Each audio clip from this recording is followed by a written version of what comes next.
అంటారు కదా సురేష్ గారు. యా,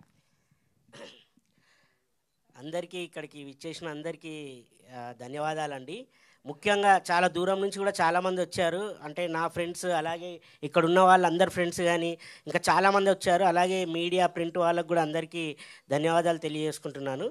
అండ్ ముందుగా డైరెక్టర్ రాంబాబు సార్కి శ్రద్ధాంజలి గట్టి నివాళులు అర్పిస్తూ ఇంకా ఈ సినిమా గురించి మాట్లాడదాం. సినిమా వచ్చేసి బ్రహ్మాండ. అసలు టైటిల్ పెట్టడమే చాలా అద్భుతంగా పెట్టడం జరిగింది. అండ్ ఈ సినిమా వచ్చేసి ఒగ్గు కళాకారులు ఉంటారు కదా, ఇక్కడ వచ్చారు కదా చాలామంది. ఒగ్గు కళాకారుల నేపథ్యంలో సినిమా జరుగుతుంది. అంటే కాన్సెప్ట్ అది తీసుకున్నారు. ఇంతవరకు అలాంటి సినిమా మన తెలుగు సినిమాలలో ఎప్పుడు రాలేదు. సో ఫస్ట్ టైం నాకు తెలిసి బ్రహ్మాండ అనే మూవీ. అండ్ ఆ డివోషనల్ వచ్చేసి మన కుమరవెల్లి మల్లన్న స్వామి ఉన్నాడు కదా, ఆ స్వామి మీద ఇంతవరకు సినిమా ఎప్పుడు జరగలేదు. చాలా మనం ఫోక్ సాంగ్స్ చూస్తుంటాము. అండ్ ఇలాంటి స్టోరీని రాసుకొని అండ్ డైరెక్షన్ చేయడం కూడా చాలా అంటే గ్రేట్. అది అట్లాంటి డైరెక్టర్ గారు మన మధ్య లేకపోవడం కూడా చాలా విచారణకరం. అండ్ వాళ్ళ ఫ్యామిలీ కూడా ఇక్కడనే ఉన్నారు. సో వాళ్ళందరికీ సానుభూతి తెలియజేసుకుంటూ మన బ్రహ్మాండ మూవీ గురించి ముఖ్యంగా ఫస్ట్ మీరందరూ ట్రైలర్ చూడగానే మీకు ఏం నచ్చిందో నాకు తెలియదు, కానీ నేను ఫస్ట్ ట్రైలర్ చూడగానే సౌండ్ మ్యూజిక్ అసలు అదిరిపోయింది. వరికుప్పల యాదగిరి సార్ ఉన్నాడు.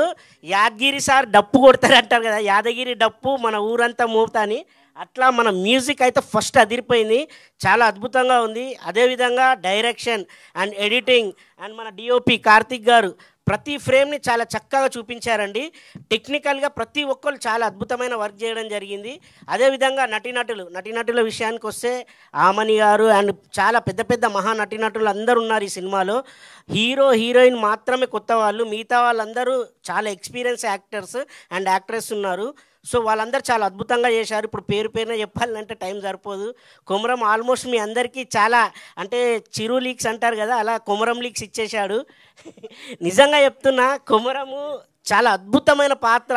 ఆయన చెప్పినట్టు జీవితాంతం గుర్తుపెట్టుకోవాలి, అలాంటి క్యారెక్టర్ చేశాడు.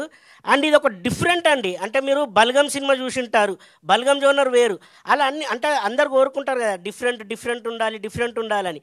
అండ్ ఈ సినిమా ద్వారా మన తెలుగు ప్రేక్షకులకు అండ్ నాట్ ఓన్లీ తెలంగాణ అంటే ఇది తెలంగాణ పల్లెలలో జరిగేటువంటి ఈ ఒగ్గు కళాకారుల నేపథ్యంలో తీసింది. కానీ మన తెలుగు ప్రేక్షకులు ప్రపంచవ్యాప్తంగా ఎక్కడున్నా కూడా ప్రతి ఒక్కరికి నచ్చుతుందని నేను అనుకుంటున్నాను. నచ్చాలి అంటే అలాంటి అద్భుతమైన దేవుడిది లైన్ తీసుకొని మనందరికీ అందించబోతున్నారు డైరెక్టర్ గారు. అండ్ ఇంకా మా ప్రొడ్యూసర్ గారి విషయానికి వస్తే, సార్ని ఎప్పుడు చూసినా చిరునవ్వుతూ ఉంటారు. రజనీకాంత్ ఉంటాడు కదా, ఎప్పుడు స్మైల్ ఇస్తుంటాడు కదా, అలా ఎప్పుడు స్మైల్ ఇస్తుంటాడు. అసలు ఎక్కడ ఏ లోటు చేయలేదు, చాలా అద్భుతంగా చూసుకున్నాడు. అందుకే ఇక్కడి వరకు వచ్చింది. ఇందాక కూడా ఇక్కడికి వచ్చిన మిత్రులలో కొందరు అన్నారు, అరే మామ మేము అక్కడ ఎంజీబీఎస్లో దిగేసి వస్తున్నాము అండ్ అక్కడ నుంచి వస్తుంటే ఇక్కడ చూసిన బ్రహ్మాండ పోస్టర్లు బ్రహ్మాండంగా కనిపిస్తున్నాయిరా అని. అది చాలు సార్, సూపర్ సార్. నిజంగా అంటే ఒక చిన్న సినిమాకి నేను ఎన్నో సినిమాలు చేశాను, పుష్ప అట్లాంటి పెద్ద పెద్ద సినిమాలు చేశాను, చిన్న సినిమాలు చేశాను. కానీ చిన్న సినిమాలలో ఈ రేంజ్కి తీసుకొచ్చి ఈ విధంగా మనకు ప్రజెంటేషన్ చేయాలంటే మామూలు విషయం కాదు. Really hats off sir, thank you. And ఇంకా క్యారెక్టర్ విషయాలకు వస్తే, హీరో గారు బన్నీ రాజు గారు ఫస్ట్ టైం అంటే హీరోగా చేయడం జరిగింది. అంతకుముందు చాలా పెద్ద పెద్ద సినిమాలలో చిన్న చిన్న క్యారెక్టర్లు చేయడం జరిగింది. ఇక్కడికి వచ్చినటువంటి నటీనటులు కూడా చాలామంది చిన్న చిన్న క్యారెక్టర్లు చేస్తుంటారు. అండ్ ఈయన ఇన్స్పిరేషన్గా కూడా తీసుకోవచ్చు, ఎందుకంటే మీరు కూడా రేపో మాపో హీరో కూడా కావచ్చు. సో ఆయన హీరోగా అయ్యాడు, మీరు చూశారు ట్రైలర్లో, చాలా అద్భుతమైన క్యారెక్టర్ చేశాడు. అండ్ హీరోయిన్ కనైక గారు చాలా మంచి క్యారెక్టర్ చేయడం జరిగింది, మీరు చూశారు కదా. అంటే సినిమాలో నవరసాలు అంటారు కదా, నవరసాలు అయితే అన్నీ ఉన్నాయి. పాటలు కూడా చూశారు కదా, ఏమైందే పిల్ల ఏమైందే అని. సో ఇలా అన్నీ చూసిన తర్వాత చాలా అద్భుతంగా ఉంది. మీరు థియేటర్కే ఎందుకు రావాలని నేను ఎందుకు అంటున్నానంటే, ఇప్పుడు చూసినటువంటి సౌండ్ విజువల్స్ ఇవి మీకు థియేటర్ ఫెస్ట్ కనిపిస్తుంది అనమాట. సో అందరూ దయచేసి థియేటర్కి వచ్చి థియేటర్లో సినిమా చూడాల్సిందిగా కోరుతున్నాను. అండ్ ఇక్కడికి విచ్చేసినటువంటి కిషోర్ దాస్ గారు, అలాగే ఆనంద్ భారతి అన్న అండ్ రామకృష్ణ గౌడ్ సార్ మాకు చాలా హెల్ప్ చేశారు. సార్ మా వెనుకుండి ముందుకు నడిపించారు. అలాగే ఇక్కడికి విచ్చేసినటువంటి ప్రతి ఒక్కరికి ధన్యవాదాలు తెలియజేసుకుంటున్నాను, పెద్దలకు చిన్నలకు అందరికీ. థ్యాంక్ యూ సో మచ్ ఈ అవకాశాన్ని ఇచ్చినందుకు. మా ప్రొడ్యూసర్ గారికి అండ్ హీరో గారికి, అలాగే మా డైరెక్టర్ ఫ్యామిలీకి కూడా మరొకసారి సానుభూతి తెలియజేసుకుంటున్నాను.